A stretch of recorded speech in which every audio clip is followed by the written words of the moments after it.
మంచిర్యాల జిల్లా జిన్నారంలో ఎమ్మెల్యే వెడ్మా బొజ్జు పర్యటించారు. రోటిగూడ గ్రామంలో గ్రామ పంచాయతీ కార్యాలయాన్ని ప్రారంభించారు. సర్పంచ్ మల్కా విజయ లక్ష్మణ్ 20 లక్షల రూపాయలతో నిర్మించినందుకు ఎమ్మెల్యే అభినందించారు. అనంతరం స్థానిక సమస్యలను త్వరలో పరిష్కరిస్తామని హామీ ఇచ్చారు. టైగర్ జోన్ ఇబ్బందులు, కడెం ప్రాజెక్టు మరమ్మతులపై ఇప్పటికే కసరత్తు ప్రారంభించానన్నారు.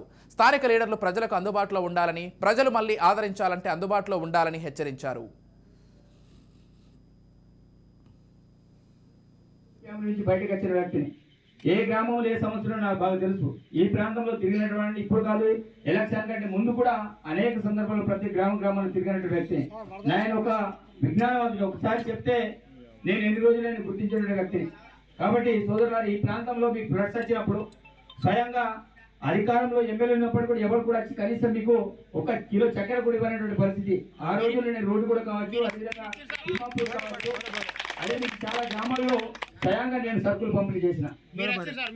కాబట్టి మేము అధికారంలో ఉన్నా లేకపోయినా ప్రజాసేవలనే చేయాలనే సంకల్పం ఉన్నప్పుడు తప్పకుండా అడగకపోయినా మేము తప్పకుండా చేయడానికి